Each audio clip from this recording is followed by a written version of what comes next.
할렐루야. 그의 성소에서 하나님을 찬양하며 그의 권능의 궁창에서 그를 찬양할지어다. 그의 능하신 행동을 찬양하며 그의 지극히 위대하심을 따라 찬양할지어다. 나팔 소리로 찬양하며 비파와 수금으로 찬양할지어다. 호흡이 있는 자마다 여호와를 찬양할지어다. 할렐루야. 아멘. 하나님을 찬양하는 것이 우리에게 얼마나 큰 기쁨인지요. 하나님을 예배하는 것이 얼마나 놀라운 은혜인지요.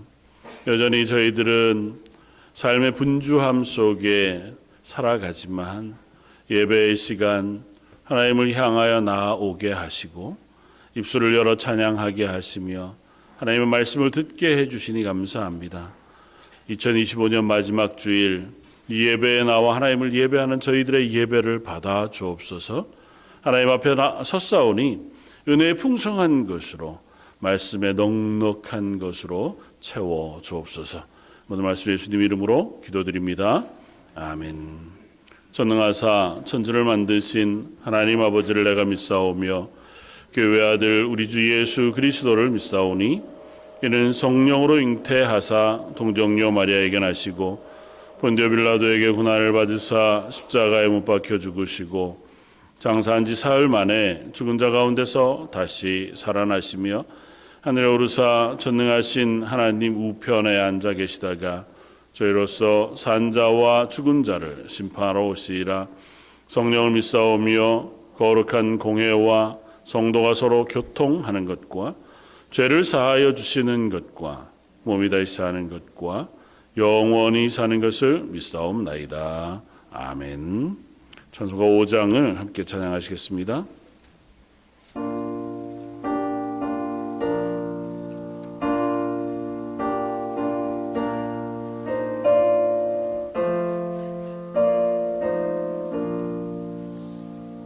이 천지가 만물 뒤라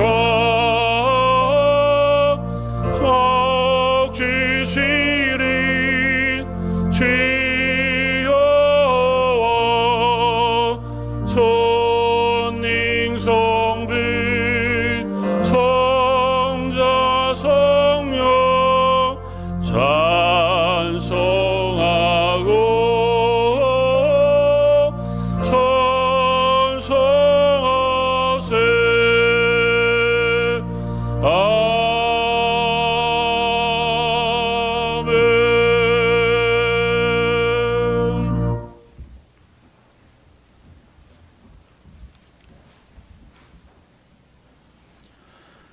참 좋으신 하나님, 귀하고 복된 날을 허락하여 주셔서 여러 성도들이 한자리에 모여 유일하신 하나님을 찬양하고 하나님께 기도드리며 예배할 수 있도록 은혜 내려주심에 감사드립니다. 이 예배를 통하여 영광 받아 주시옵소서. 2025년 1월 1일 송구영신 예배를 하나님께 드리며 시작한 올 한 해의 마지막 주일 예배를 오늘 이 시간 하나님께 드립니다.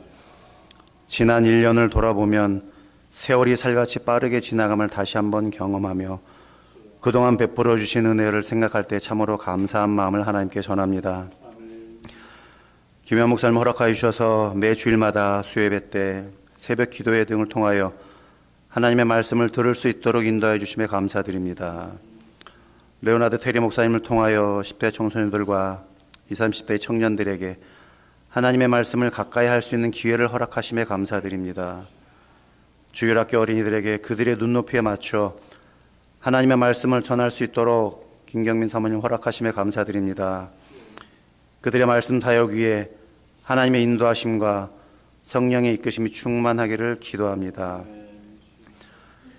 하나님께 받은 은혜에 감사하여 아무런 대가 없이 귀한 섬김의 본을 보여주시는 많은 분들의 섬김이 있기에 이 공동체가 지금까지 존재할 수 있는 줄 압니다. 새벽 기도회 2부 예배 시간에 오르간 반주로 섬겨주시며 하나님께 영광 돌리는 김수덕 권사님을 허락하여 주심에 감사드립니다. 그 귀한 섬김을 기억하여 주셔서 늘 주 안에서 몸과 마음과 영혼이 강건할 수 있도록 지켜주시옵소서.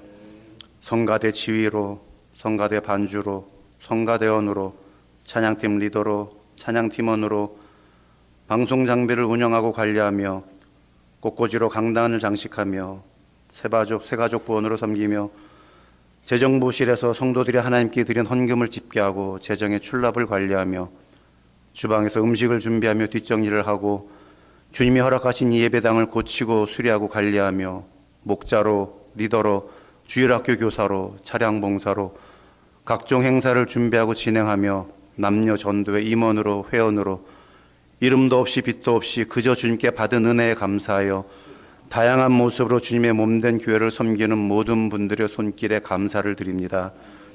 그 모든 분들의 섬김 위에 하늘의 복이 넘치기를 소원하며 그 수고로움이 하늘나라에 상달되어 하늘의 상급을 받으며 하나님의 마음의 기쁨이 될 수 있기를 원합니다. 올 한 해를 주님의 인도하신 따라 하나님을 예배하는 예배자로서 구원받은 그리스도인으로서 존재할 수 있도록 모든 성도들의 삶을 이끌어주신 하나님의 은혜에 깊은 감사를 드립니다. 궂은 날씨에도 불구하고 이 시간 주님 앞에 머리 숙인 모든 성도들의 그 은혜 잊지 않고 하나님께서 데려가시는 그 순간까지 예배의 자리를 지키며 각자의 삶의 자리에서 그리스도의 복의 통로로 귀하게 쓰임받는 하나님께서 찾으시는 귀한 예배자들이 될 수 있도록 은혜 내려주시옵소서. 올 한 해를 이렇게 셀 수도 없이 많은 은혜와 복을 누리며 지낼 수 있도록 인도하여 주심에 감사드립니다. 다가오는 새해 2026년에도 우리 각자의 사정을 누구보다도 잘 아시는 하나님께서 하나님의 선하신 방법으로 하나님의 선하신 때에 우리 모두의 기도에 응답하여 주시고 하늘에 속한 모든 신령한 복을 누리는 새해가 될 수 있도록 은혜 내려 주시옵소서. 이 시간 당신의 하나님 어떤 분이십니까? 라는 제목으로 김현 목사님을 통해 선포되는 말씀 되시는 하나님을 만나고자 합니다. 이미 우리와 함께 하시는 하나님의 손길을 심령 깊숙이 경험하는 귀한 시간 되기를 원하며 이 모든 말씀 예수님의 이름으로 감사 기도드립니다. 아멘.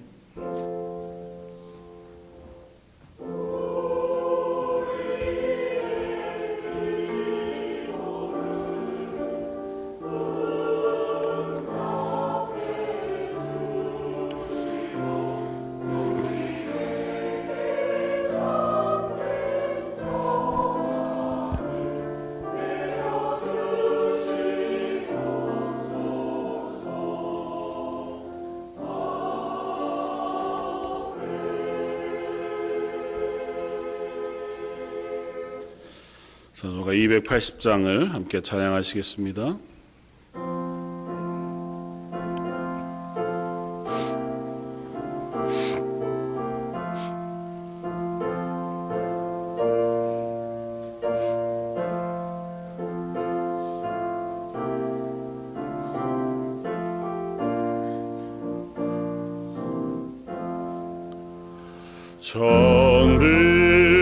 정비여이지 없어서 손들겁니다. 진화를 외면하시면 나 어디 가리까. 내 죄를 씻기 위하여 피 흘려주시리. 거되게 아닌 마음으로 제 앞에 옵니다. 전부터 계신 주께서 영직을 죄인을 보혈로 구해 주시니 그 사랑 한없네. 내 죄를 씻기 위하여 흘려주시리. 거되게 아닌 마음으로 제 앞에 옵니다. 나의 수지함을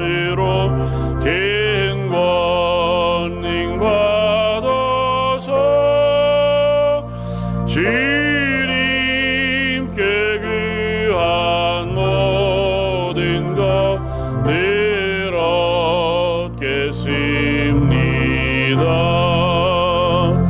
내 죄를 씻기 위하여 빌려주시리. 되게 아린 마음으로 제 앞에 옵니다.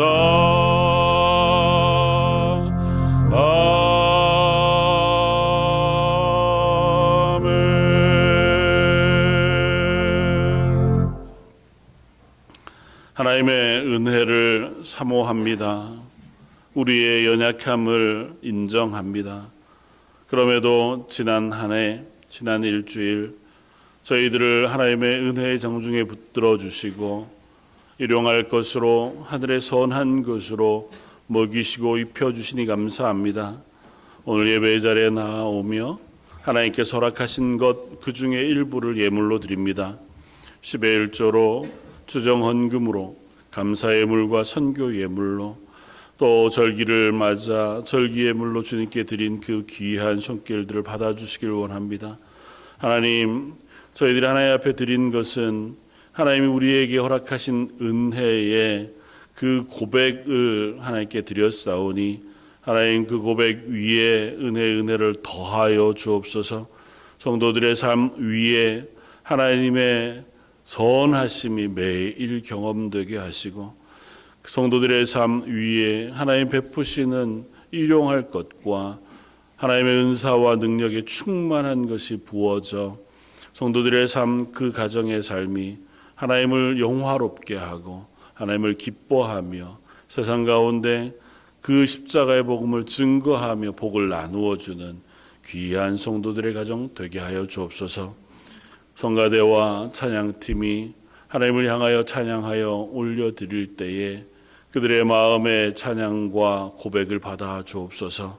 하나님을 향하여 찬양하는 그 고백 위에 더 크고 놀라운 기쁨을 허락해 주시고 함께 찬양하는 모든 성도들의 삶 위에 감사가 넘치는 하루하루가 되게 하여 주옵소서. 예배를 위하여 수고하며 섬기는 모든 섬김과 예배하는 모든 발걸음을 하나님 앞에 드리는 온전한 헌신과 예배로 받아주시기를 원하오며 모든 말씀 예수님 이름으로 기도드립니다. 아멘.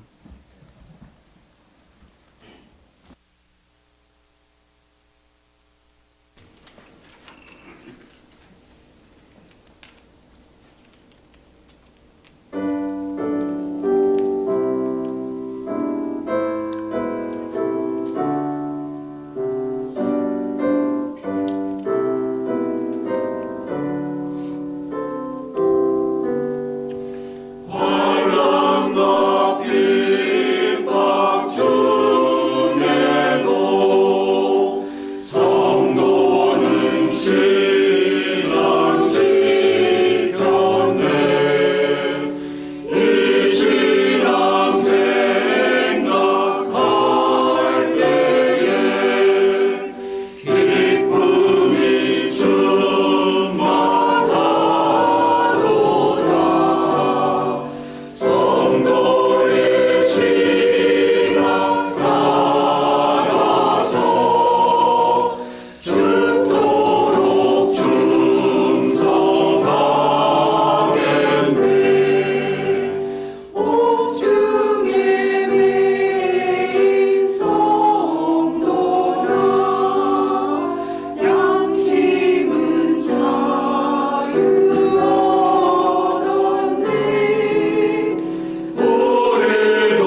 오늘 함께 나눌 말씀은 신약성경 마태복음 26장 69절로 75절까지의 말씀입니다. 신약성경 48쪽에 있는 말씀입니다. 주보에 있는 본문은 같은 본문인 누가복음 페이지를 제가 써놓았는데요. 마태복음 26장은 48쪽에 있습니다.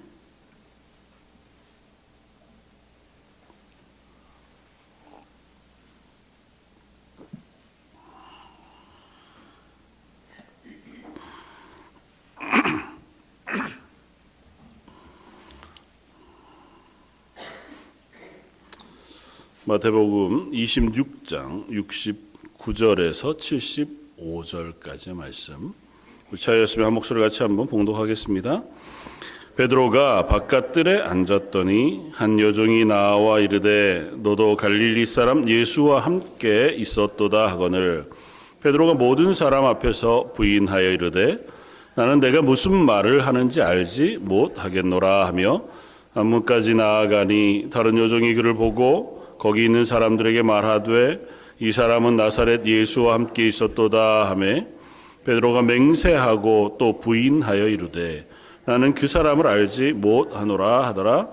조금 후에 곁에 섰던 사람들이 나와 베드로에게 이르되 너도 진실로 그 도당이라 내 말소리가 너를 표명한다 하거늘 그가 저주하며 맹세하여 이르되 나는 그 사람을 알지 못하노라 하니 곧 닭이 울더라. 이에 베드로가 예수의 말씀에 닭 울기 전에 내가 3번 나를 부인하리라 하심이 생각나서 밖에 나가서 심히 통곡하니라. 할렐루야.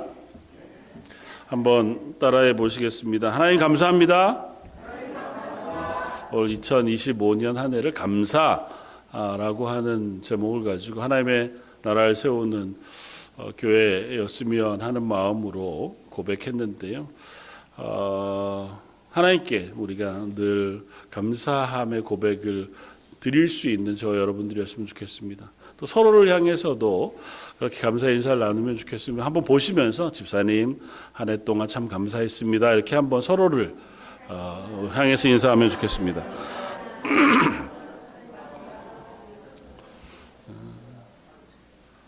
벌써 2025년 마지막 주일입니다.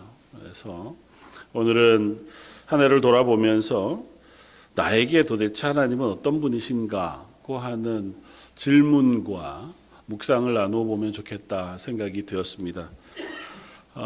사실은 우리는 하나님에 대해서 참 잘 압니다.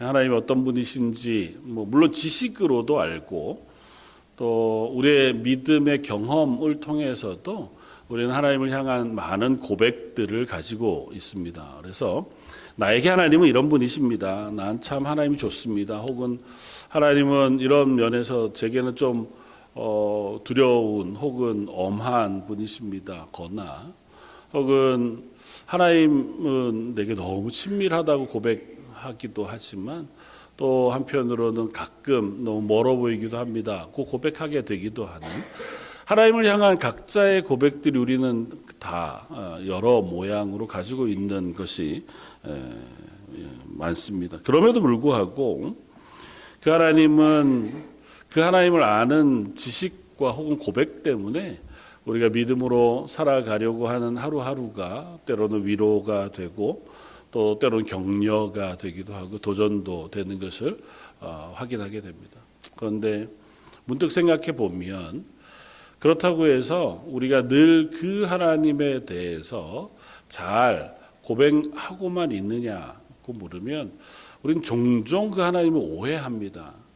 오해라고 표현하기가 좀 그렇지만 그 하나님을 향한 신실하심, 그 하나님의 선하심, 불변하심에 대해서 우리는 다른 시선으로 하나님을 바라볼 때가 많다는 거죠. 그게 하나님의 양면일 수도 있고 하나님의 여러 성품의 또 다른 표현일 수도 있기는 하겠지만 오늘은 그 하나님을 내가 묵상하면서 과연 나는 하나님에 대해서 어떻게 생각하고 있는가? 내 삶의 믿음의 경험 속에서 나의 하나님은 나에게 어떤 분이신가를 깊이 한번 질문해 보는 시간이었으면 좋겠다 생각이 됩니다. 사실은 역사 가운데 믿음으로 살았던 많은 사람들의 이야기들을 우리가 잘 압니다. 특별히 순교했던 이들이 그 순교의 자리에서 하나님을 향하여 고백한 고백들을 들으면 참 놀랍기 그지 없습니다. 가장 초대교회의 순교자로 알려진 폴리갑이라고 하는 분은 초대교회 감독이었으면서 참 신실한 하나님의 사람이었는데 결국은 그가 86세 되던 해에 로마에 의해서 순교하게 되었습니다. 순교하게 되어질 때에 전체 그 교회 그 사람들이 모여 있는 마당에다가 나무를 쌓아두고 그 위에 기둥을 세우고 거기에 폴리갑을 묵습니다. 그리고 기름을 붓고는 폴리갑에게 묻습니다. 네가 한마디만 하나님을 저주하고 예수 그리스도를 부인한다면 네가 네 목숨을 살 수 있다. 그리고 너뿐만 아니라 이 교회 모든 사람들에게도 해가 끼치지 않도록 해줄 것이다.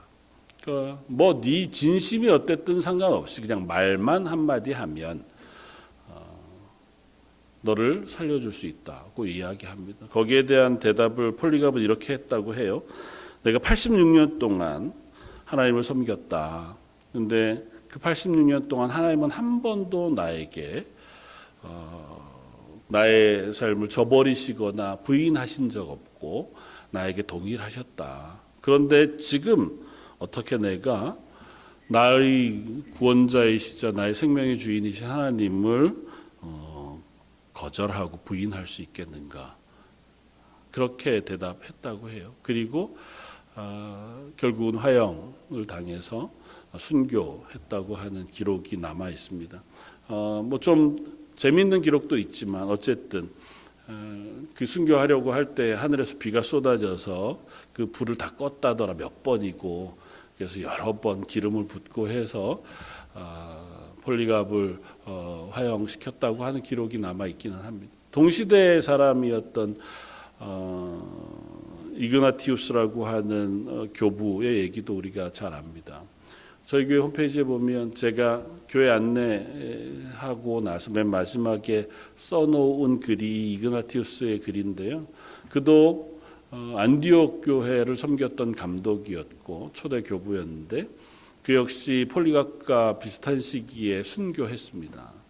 또 순교하면서 비슷한 고백을 합니다. 뭐라고 고백하냐 하면 내가 순종, 복종하려고 하는 분이 나를 사랑하시고 내가 그분을 사랑할 때 내가 순종하고 복종하는 것은 별로 나에게 어려운 일이 아니다. 내 목숨을 내놓는다 할지라도 그 순종이 내게는 전혀 어려운 일이 아니다고 고백합니다. 왜냐하면 나는 그분을 사랑하거든요. 그분이 나를 사랑한다는 사실을 너무도 알기 때문에 그분 앞에 순종하는 건 내게 있어서 너무 쉬운 일이라는 거예요. 말씀은 너무 참 아름답지만 생각해 보면 대단한 믿음의 고백이 아닐 수 없어요. 또 순교의 자리에서 하는 고백이라고 생각해 보면 이분들은 도대체 무슨 믿음의 고백을 가졌기에 이분들에게 도대체 하나님이 어떤 분이시기에 이와 같이 담대한 신앙의 고백을 했을까고 질문하게 됩니다. 오늘 본문에 나오는 베드로 역시 비슷합니다. 오늘 본문에 나오는 베드로의 모습은 참 초라하기 짝이 없지만 베드로 역시 순교한 인물로 알려져 있고 60년대 주후 60년대 말 70년이 되기 전에 네로에 의해서 로마에서 순교했다고 기록해 두고 있습니다. 그런데 그는 순교당할 때에 십자가에 매달려 죽게 되어진 예수님처럼 그런 고백을 했다고 하잖아요. 나는 죄인이어서 예수님이 달린 십자가를 똑같이 질 자격이 없다. 그러니 할 수 있다면 나를 거꾸로 십자가에 매달아 죽여주었으면 좋겠다. 그래서 그는 십자가에 거꾸로 매달려서 순교했다고 하는 기록을 우리에게 전해줍니다. 얼마나 놀라운 신앙의 고백인지 모릅니다. 순교했다는 것 떠나서 그들은 죽음 앞에서도 하나님을 향한 담대함과 신뢰를 놓치지 않을 만큼 그 하나님을 향한 믿음의 고백이 분명했습니다. 분명한 건 그들이 믿은 하나님이 지금 저희가 믿는 하나님인 줄 믿습니다. 그들에게 하나님이셨던 그 하나님은 지금도 동일하게 우리에게도 하나님이 되시는 줄 믿습니다. 그러면 그들이 한 고백처럼 우리도 똑같은 믿음의 고백을 할 수 있다고 생각이 돼요. 여러분들에게 하나님은 어떤 분이십니까? 첫 번째 함께 고백하고 싶은 것, 나누고 싶은 것은 하나님은 변치 않으신다는 것입니다. 세상이 아무리 변해도 또 우리의 삶이 아무리 흔들려도 혹은 우리가 실패한다 할지라도 하나님은 여전히 동일하시다는 것입니다. 오늘 본문은 베드로의 삶 속에 어쩌면 가장 수치스럽고 가장 치욕스러운 순간을 기록해 두고 있는 말씀일 겁니다. 베드로라는 사람은 예수님을 가장 열심히 따랐던 제자입니다. 그래서 12제자 중에서도 베드로를 수제자라고 부르잖아요. 가장 먼저 부름을 받았기도 했고 가장 앞장서서 예수님을 따르기도 했고 예수님이 가시는 곳마다 꼭 데리고 다니시는 제자 중에 하나였습니다. 그리고 그의 성품상 베드로는 대단히 열정적인 사람이었어요. 그래서 예수님을 따라다니면서 예수님을 믿을 때에 자기의 모든 것을 버려두고 난 예수님을 좇았습니다 라고 고백할 만큼 예수님의 부르심에 좌고우면하지 않고 순종했던 사람이 베드로였습니다. 그리고 제자들 중에 가장 처음 주는 그리스도시요 살아계신 하나님의 아들이십니다 라고 고백하면서 예수님이 하나님의 아들, 우리의 메시아라고 하는 사실을 입술로 고백한 사람이 베드로였고 예수님은 그 고백을 받으시고 기뻐하셨습니다. 그리고 그 고백 위에 교회를 세우겠다고 말씀하세요. 그리고 그에게 내가 천국 열쇠를 너에게 주마고 축복해 주셨습니다.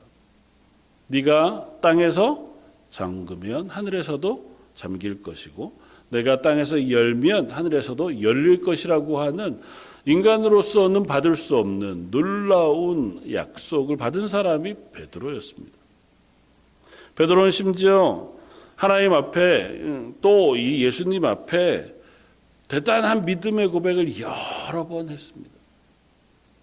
특별히 예수님이 잡히시던 이 순간에도 베드로는 내가 예수님을 끝까지 따를 겁니다 라고 하는 고백을 마지 않았던 사람입니다. 오늘 본문 앞쪽에 보면 세상 모든 사람이 다 주를 버릴지라도 나는 예수님을 버리지 않겠습니다 라고 고백했던 사람이 베드로였습니다. 그런데 오늘 본문은 어떻습니까? 그런 베드로가 예수님이 잡히시고 대제사장의 뜰에서 재판받으시는 자리에 멀찌감히 따라갑니다. 그리고 자기의 신분을 숨기고 이 재판이 어떻게 진행되는가를 멀리서 구경해요. 그런데 한 여종이 이 베드로에게 이야기합니다. 야, 너도 저 예수와 같은 편이구나. 베드로가 그것로부터 두려워했던 위협을 느꼈든 아니면 당황했든 간에 그는 예수님을 모른다고 부인합니다. 그리고 거기 자리를 피해 좀 떨어진 곳으로 가요. 떨어진 곳으로 가니까 또 다른 여종 하나가 야, 분명히 너는 저 사람하고 같이 있던 사람이 맞다. 그러니까 맹세하고 부인합니다. 야, 내가 진짜 그러면 성을 간다 거나 뭐 성에 잔을 지진다거나 아마 그런 식의 얘기를 했겠죠. 그러고 나서 주변 사람들이 한 번 더 이야기합니다. 야, 너 말투가 갈릴리 사람 말투인데 여기는 예루살렘이고 유대 이 남부 말투를 쓰는 사람이 아니니 분명 필경 너는 저 사람과 같이 있었던 사람이 맞다. 저주하며 맹세하여 부인했다고 씁니다. 당황스러운 시간들이 계속 지나가는 거죠. 그러면서 베드로는 이 시간을 대단히 치욕스럽게 느낍니다. 예수님 말씀하신 것처럼 마침 그때에 닭이 울었고 예수님의 말씀이 기억났습니다. 같은 본문인 누가복음에서는 그 순간 예수님이 고개를 돌려 베드로를 바라보았다고 써요. 누가복음은 누가에 의해서 쓰여지면서 바울의 고백과 베드로의 고백을 들어 그것을 쓴 기록이라고 알려져 있으니 아마 베드로로부터 들었을 수 있겠다 생각이 됩니다. 그러니까 그 순간 예수님의 눈을 보면서 한없이 처참하게 무너져 내리는 베드로의 모습을 상상해 볼 수 있습니다. 그리고는 밖으로 나아가서 슬피 울며 통곡했다고 기록하잖아요.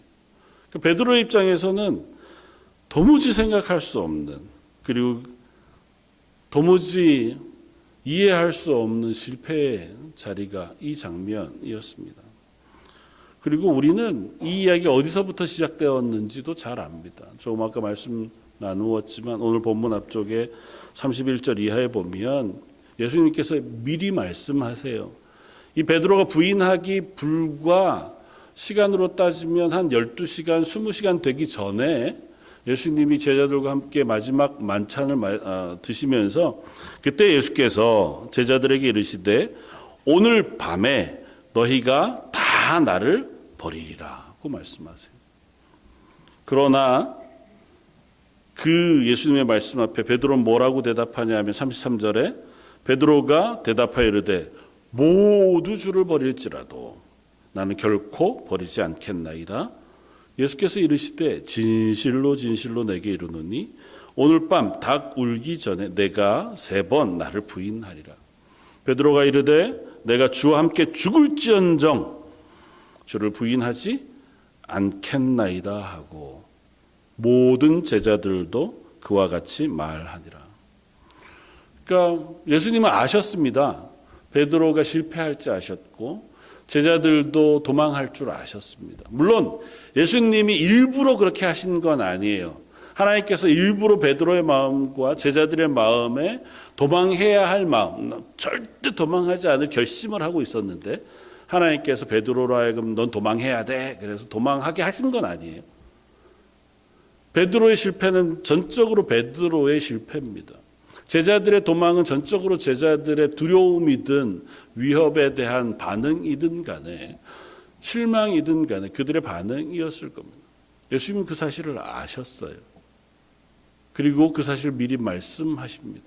그리고 그 사실을 통해서 하나님은 그들을 다시 고치시고 회복하실 준비를 하고 계시다는 사실 우리 말씀을 통해서 잘 압니다.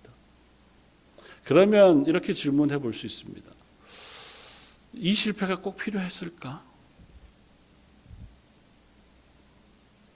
생각해 보면 베드로는 아니니까 그러나 베드로의 입장에 생각해 보면 요 시간만 딱 없으면 하나님 앞에서 얼마나 더 힘있게 일할 수 있을 텐데 할 때마다 이 사건이 자꾸 떠오르지 않을까 속에서 야, 너 진짜 그때 그래 놓고 그렇게 얘기할 수 있어? 제가 설교하는 사람이잖아요.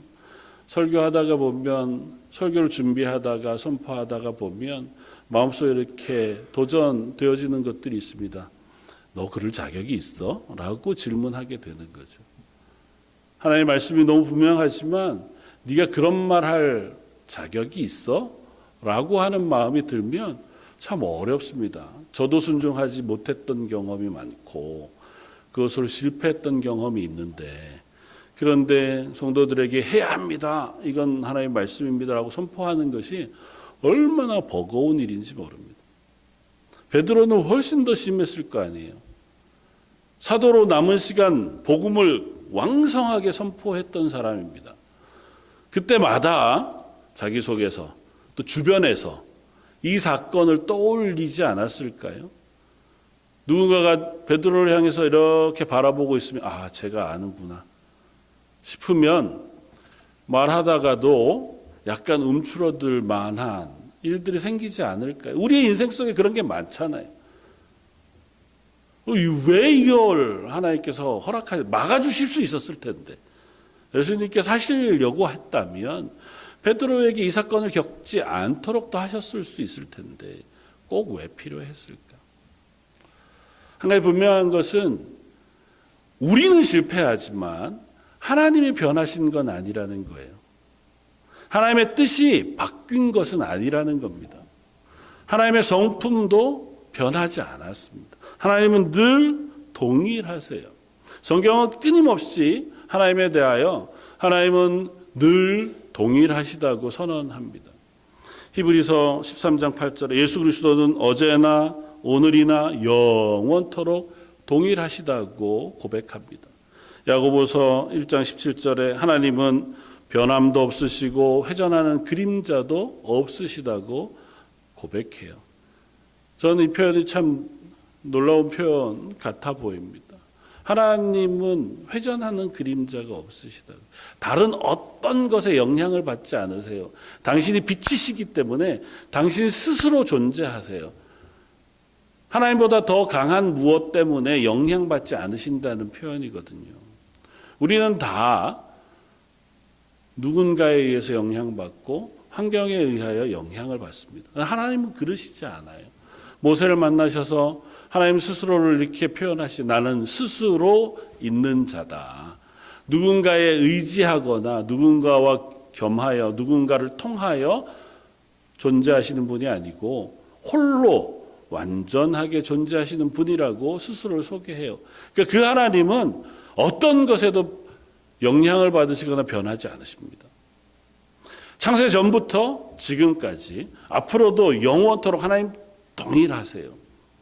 그리고 그 하나님은 우리들에게도 여전히 동일하십니다.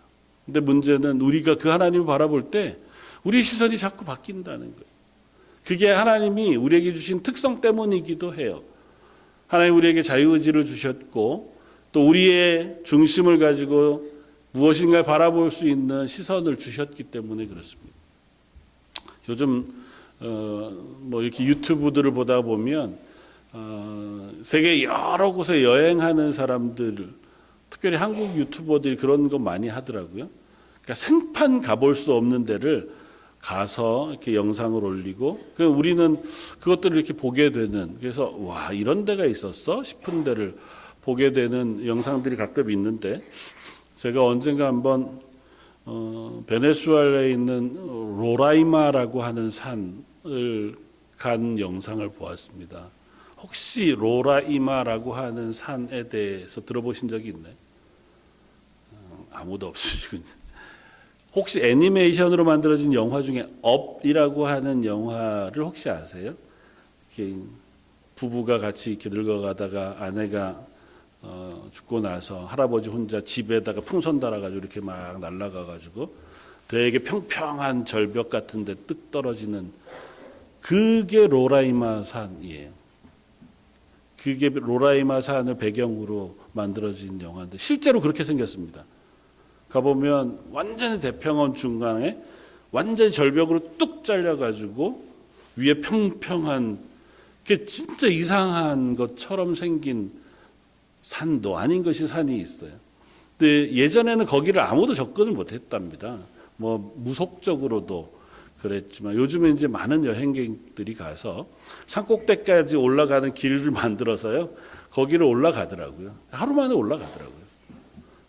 1km가 넘는 길이긴 한데도 가서 보니 이렇게 올라가는 것들 보니까 한편으로는 야 여길 왜 가나 싶고 또 한편으로는 야 참 가볼만 하겠다 싶기도 해요.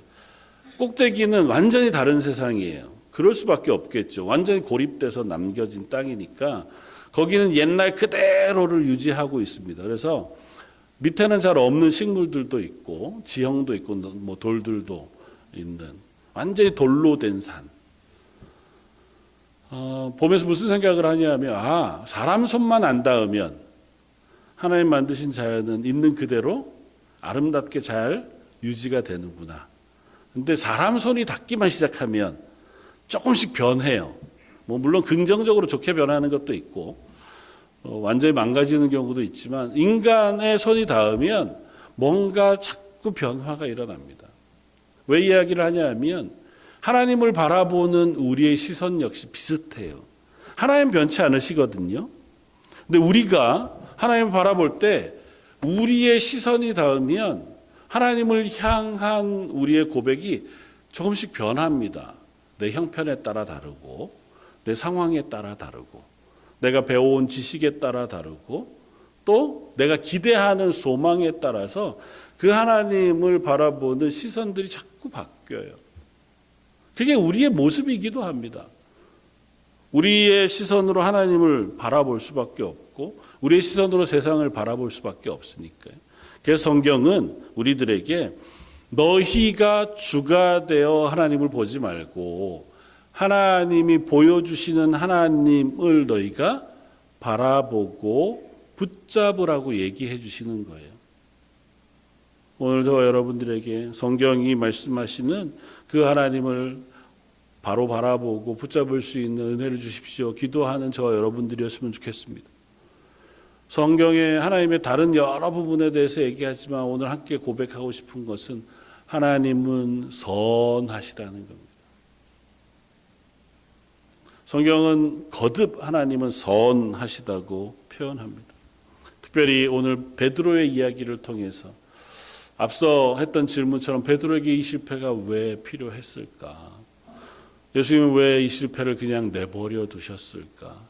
베드로의 실패지만 우리 인생 가운데에도 우리가 이해할 수 없는 숱한 일들이 있잖아요. 하나님 이걸 왜 나한테 주셨을까? 나를 왜 이 사건을 통해서 나를 괴롭게 하실까? 아니면 왜 믿음이 흔들릴 만한 이런 지경을 만나게 하실까? 이스라엘에게는 광야 40년이 왜 필요했을까라고 하는 질문일 수 있고 또 이스라엘에게는 예수 그리스도를 이 땅에 보내셨음에도 불구하고 그 예수님을 십자가에 매달아 죽이게 되어지는 그와 같은 놀라운 사건 속에 그들을 왜 두셨을까? 왜 하필이면 우리 민족일까? 라고 얘기할 수도 있었을지 모릅니다. 그건 전적으로 우리의 실패죠. 베드로의 실패는 베드로의 실패입니다. 그럼에도 불구하고 하나님은 그 실패를 통해서 베드로에게 하나님의 은혜를 경험하게 하시는 줄 믿습니다. 이 은혜는 긍휼하심과 인자하심이에요. 헤세드. 사랑할 이유가 없는 이를 사랑해 주시는 하나님의 선하심을 경험하게 해주시는 겁니다. 그건 어떤 전제가 하냐면 내가 사랑받을 자격이 없다는 걸 인정하는 자리가 필요해요. 이전에 베드로를 생각해 보세요. 베드로는 어땠습니까? 베드로는 자신만만했습니다. 베드로는 열심히 있었습니다. 조금 부족하더라도 내가 열심히 예수님을 따라가면 나 예수님 맡기신 일들을 능히 감당할 수 있을 거라고 생각했습니다. 예수님은 베드로뿐만 아니라 제자들에게 능력과 힘을 주셔서 그들로 하여금 하나님 나라의 복음을 전하게 하시고 병자들을 고치시게 하시고 귀신을 내어 쫓는 능력도 주셨습니다. 가서 그 일들을 행하기도 했어요. 대단히 기뻐합니다. 이 정도면 저희가 하나님의 복음을 전할 수 있겠습니다. 그리고 더한 열심이 베드로에게는 있었어요. 실제로 예수님을 잡으러 온 사람들 앞에 칼을 들고 이 사람들과 다 싸워서라도 내가 예수님을 지키겠다고 하는 열심이 베드로에게 있었습니다. 실제 자기의 고백이었을 거예요. 세상 모든 사람들이 다 예수님을 버린다 할지라도 나는 끝까지 예수님을 따르겠습니다가 실제 베드로의 고백이었을 겁니다. 그러나 우리가 아는 것처럼 우리의 그 실력으로 우리의 그 열심과 우리의 그 다짐으로 그 하나님 앞에 선 이 걸음을 끝까지 걸어내는 건 거의 불가능합니다. 왜냐하면 우리의 실력엔 한계가 있거든요. 우리의 믿음의 고백에도 한계가 있습니다. 우리의 열심에도 한계가 있습니다. 제가 가끔 말씀을 나누었던 화무 11홍이라고요. 꽃은 열흘 붉은 꽃이 없다고. 꽃은 피면 반드시 지게 됩니다. 우리의 열심도 비슷해요. 우리가 하나님 믿는 순간부터 하나님 나라 갈 때까지 계속해서 열심히 막 자라가고 믿음이 막 자라가고 막 하나님 앞에 헌신이 자라가면 너무 좋겠지만 우리가 나 스스로를 돌아보면 알듯이 우리는 이러면서 올라가기라도 하면 좋은데 많은 경우 이러면서 내려가는 경우가 많단 말이에요. 그래서 왜 신앙이 안 자라는 거예요? 우리의 헌신은 왜 자꾸 힘들어지는 거지? 뭐 여러 가지 우리가 핑계들을 대면서 스스로를 이해시키고는 하잖아요. 우리의 것으로는 할 수 없습니다. 그래서 하나님 어떻게 하시냐면 하나님의 은혜를 직면하게 하세요. 사도 베드로에게는 이 장면이 그러했을 겁니다. 아, 내 힘으로는 예수님을 따를 수 없구나. 철저하게 실패한 베드로를 요한복음 20장에 보면 예수님이 다시 찾아오십니다. 그리고 예수님은 베드로에게 묻습니다. 네가 나를 사랑하느냐? 네가 이 모든 사람보다 나를 더 사랑하느냐? 예수님은 베드로의 사랑과 열심을 아셨습니다.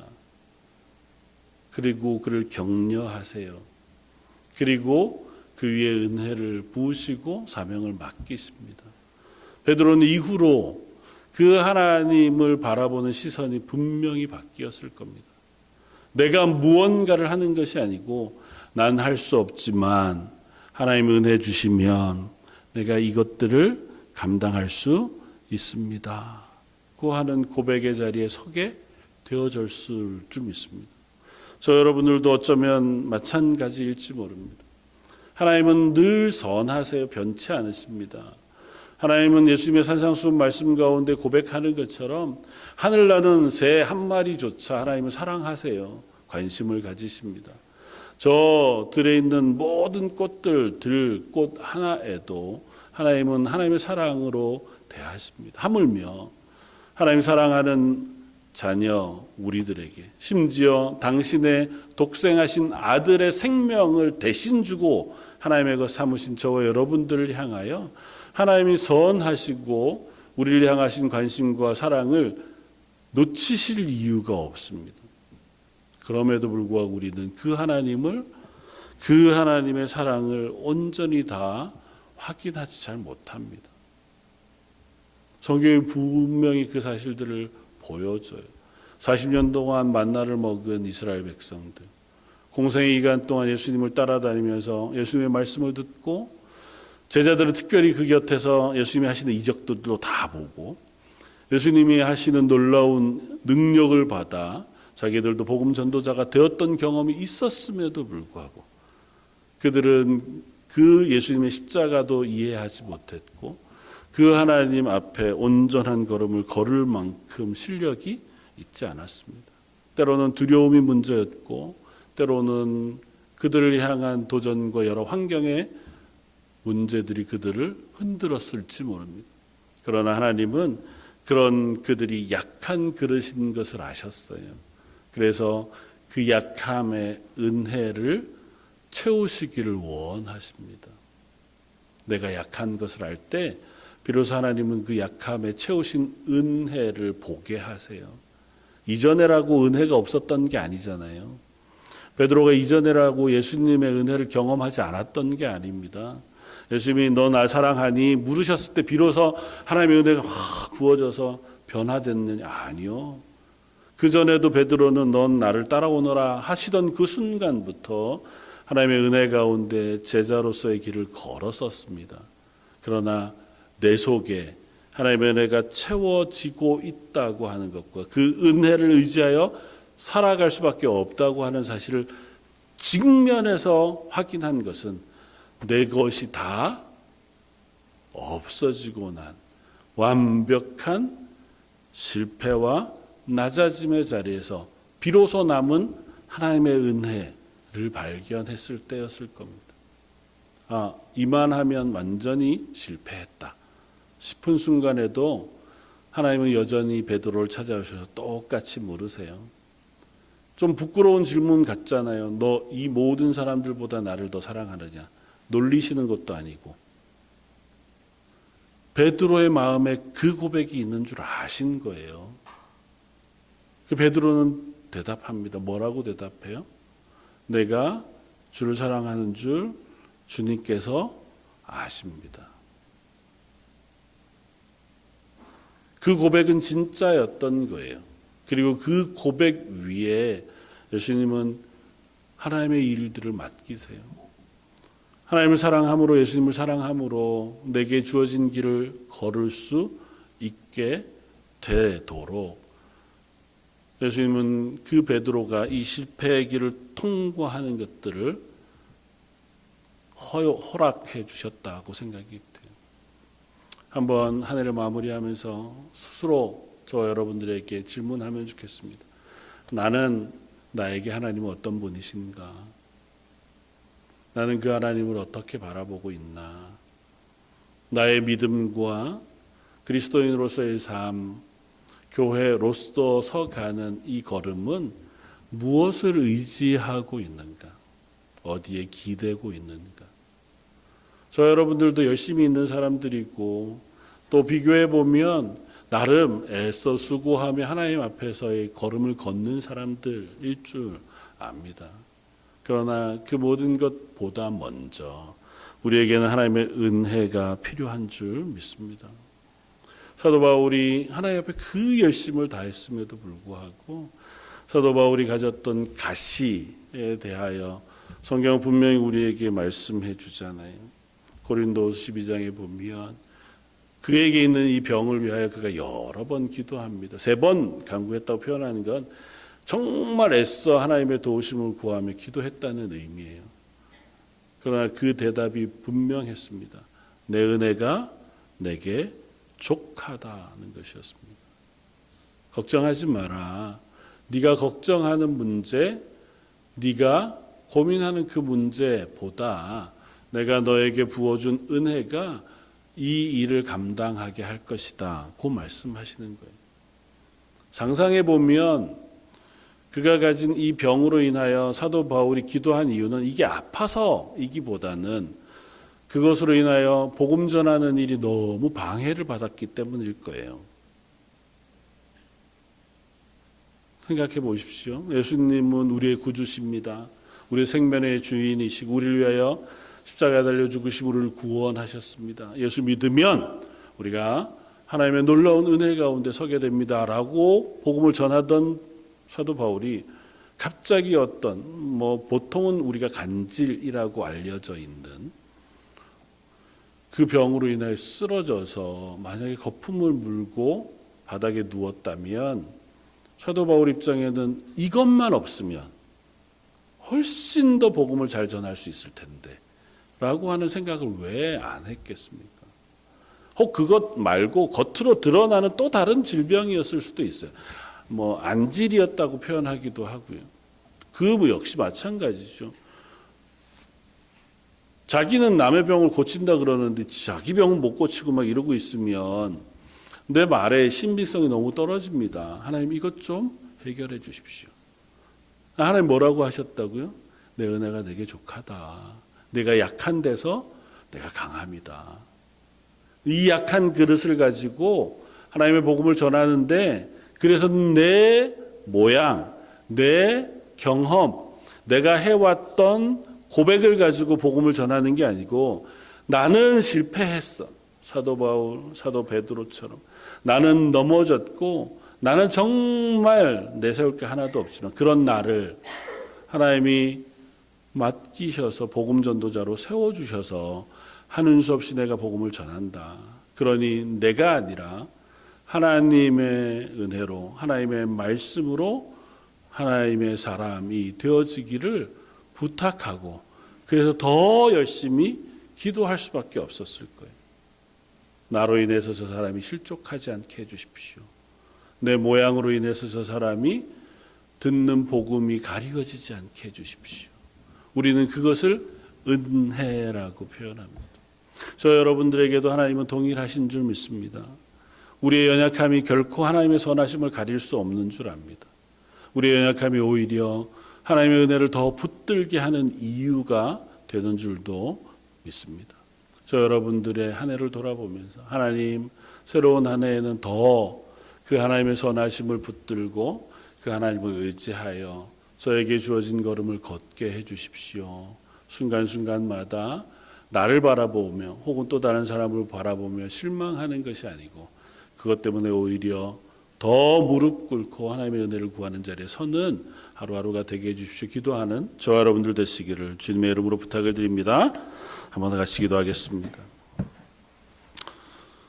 사도 베드로를 생각해 보면 참 놀랍기 그지없는 하나님의 은혜를 생각합니다. 그러나 저희 스스로를 돌아보면 그 하나님을 동일하게 섬기며 믿고 붙들지만 저희들은 한없이 어리석고 연약한 자리에 서 있는 사람들인 것도 분명합니다. 하여 다시 하나님의 도우심을 구합니다.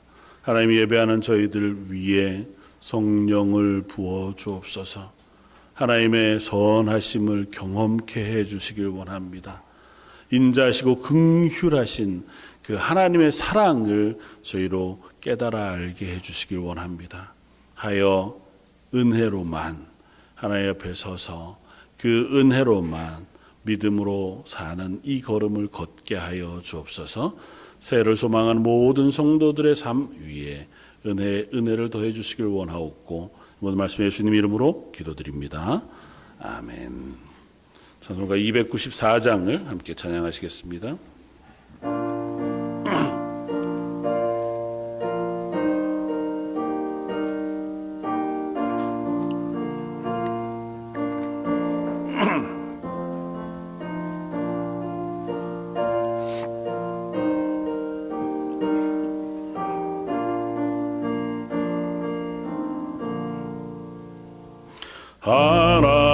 하나님은 왜 어디를 지시는 데까지 세상 사람 사랑하니 참 사랑이로다.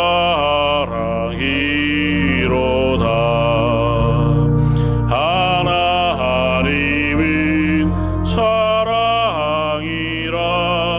죄악에 빠졌던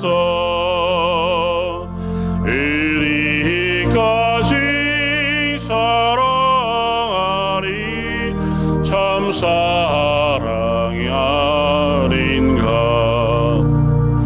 하나님을 배반하고 멀리 떠나느니 원시